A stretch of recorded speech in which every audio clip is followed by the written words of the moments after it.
It's officially been 3 months since the Switch 2 came out, the successor to the Switch 1. And we're going to take a look at the hardware, the software, and kind of the whole picture and review this thing 90 days in. Is it worth it, or should you wait for more games to come out? We're doing it all in this video. Legal. Before we get into it, I just want to mention that most people that watch my videos aren't subscribed, but subscribing is completely free, and it's a great way to support my channel. And I upload a new video every Sunday. And if you don't feel like subscribing, liking the video is a great way to show your support as well. All right, so I got this thing on launch day like a lot of people did. As of now, it's pretty much the best-selling video game console of all time. And this Switch, just the Switch itself, is $450. And now PlayStation and Xbox have increased the prices of their consoles, making the Switch 2 the cheapest console on the market. But something that's pretty crazy is now that Switch 2 is out, you can pick up a Switch 1 for about $100 used. You can also pick up a Switch Lite for $60 to $80 used, like consistently. So the Switch 2 dropping kind of like drops the price of all the other Switches and has really put a lot more of those onto the used market as people sell them to upgrade to the Switch 2. So by far, one of the best features of the Switch 2 is backwards compatibility. Any game that you had that worked on your Switch 1 will also work on your Switch 2. In addition to that, you also just have the superior performance of the Switch 2, which you can use to play much more intensive games than you could on the Switch 1. And there aren't a ton of Switch 2 titles out yet, but there are more on the way. I pre-ordered my Pokemon Legends Z to A today, so we'll see that coming out shortly. And you're also just going to get better performance on any of your Switch 1 titles when you're playing it on Switch 2. So Mario Kart 8 Deluxe is like one of my favorite Switch 1 titles to play on my Switch 2. I love playing the Mario Kart Wii courses specifically because it's just amazing to play them at really full high resolution. As far as the hardware goes, I'm really a big fan of the way these Joy-Cons work with the Switch 2. The magnetic attachment system is pretty flawless. The only slight asterisk to the Joy-Cons is there are people who, if they have a case on and you pick up by one Joy-Con, it could cause the Joy-Con to detach from the console. As you can see there, it held, but it holds kind of shakily. But I don't really pick up the Switch that way. I usually pick it up by both sides out of the dock, or if it's sitting on my desk, I just try to pick it up using my whole hand from the middle part. And we can't talk about improvements on the hardware without talking about this new stand. This new stand is so much better than the stand on the Switch 1. And they obviously improved the Switch 1 stand when they came out with the Switch OLED, but if you have a regular Switch, it's like crazy to even compare these two things. This feels like a child's toy in some elements compared to the hardware on the Switch 2. The design and hardware on the Switch 2 is just so much more refined, and you also have the double USB-C port, so it's easy to plug things in at the top. It's just overall much more refined product, especially when it comes to the hardware. While we're talking about hardware, we should address these two things. You know, we had the Switch 1 Pro controller was a favorite for a lot of people. It was one of my favorite controllers that I've ever used. But when the Switch 2 Pro controller came out, I was like very interested in it. And I would say it's got a couple major features that make it much better than the Switch 1 Pro controller. So first of all, we've got the headphone jack, right? Adding the headphone jack was just such a user-friendly move. We also have these two paddles on the back of the controller as well, which gives you more customization and you can map more buttons and makes you more effective in the games that you're playing.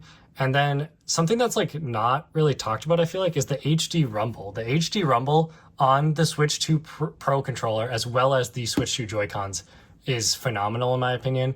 It's leagues better than the rumble in the Switch 1 Joy-Cons or the Switch 1 Pro controller. So if you have not tried the Switch 2 Pro controller, I would say just try it one time, use it for 15 minutes, and if you're not sold, it's probably not for you, but it is pretty expensive. They did increase the price on it since it came out due to the tariffs in North America. I actually have a confession to make about my Switch 2 camera.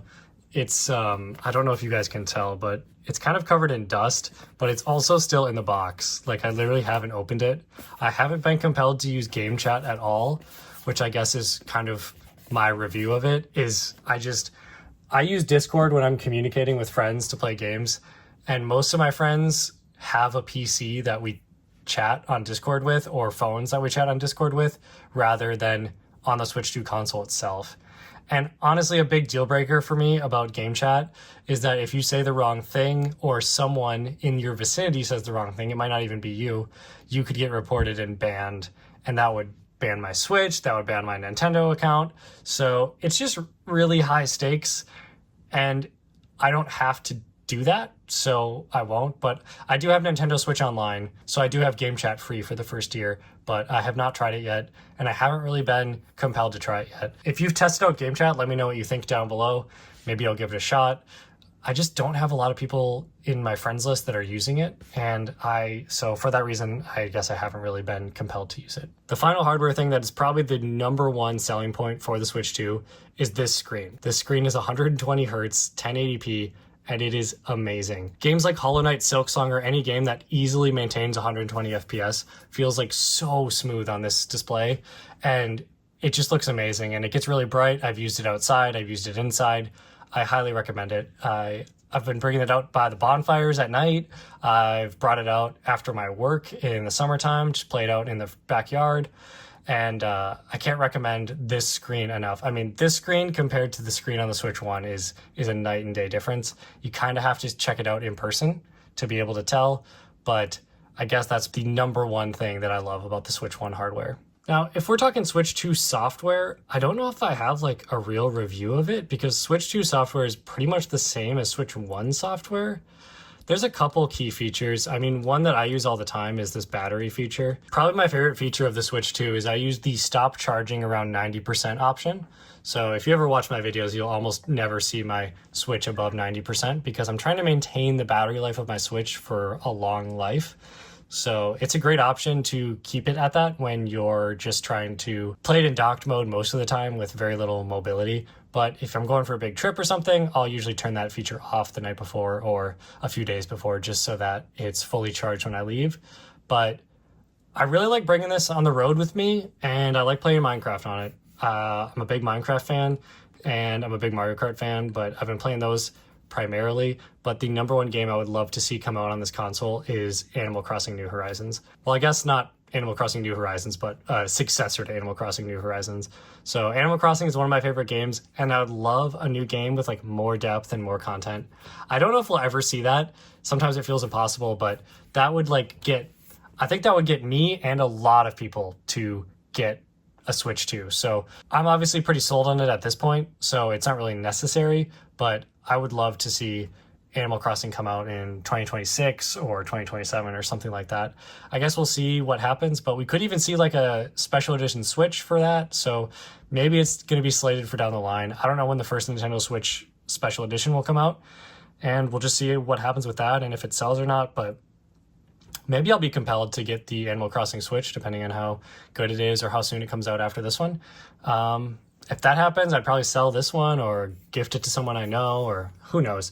But that's kind of my overall review of the hardware and the software of the Switch 2. Overall, I would say if you haven't tried the Switch 2, basically it's just a more refined product compared to the Switch 1. The Switch 1 is totally acceptable, totally fine. It just feels like maybe this one is meant for kids, maybe this one is meant for adults, like just like a little bit more locked in, a little bit more refined, a little bit nicer if you can afford it. Obviously, the price has been a hot topic for people, but I'm a big supporter of this console. It is completely worth the money, and it is cheaper than every other console in North America right now by about $100. So you really can't go wrong. But you really can't go wrong with any of the Nintendo Switches at this point, because you know the games are going to be compatible with the Switch 2. You could just buy a Switch Lite with full confidence right now and start amassing games and playing on it, because you know someday you could still get the Switch 2 and still play all those games, transfer that data, transfer those saves, stuff like that. So if you've got the Switch 2, let me know what you think about it. If you're waiting on the Switch 2, let me know why in the comments below. And that's all I got for this video, and I'll see you guys in next week's video. Peace out.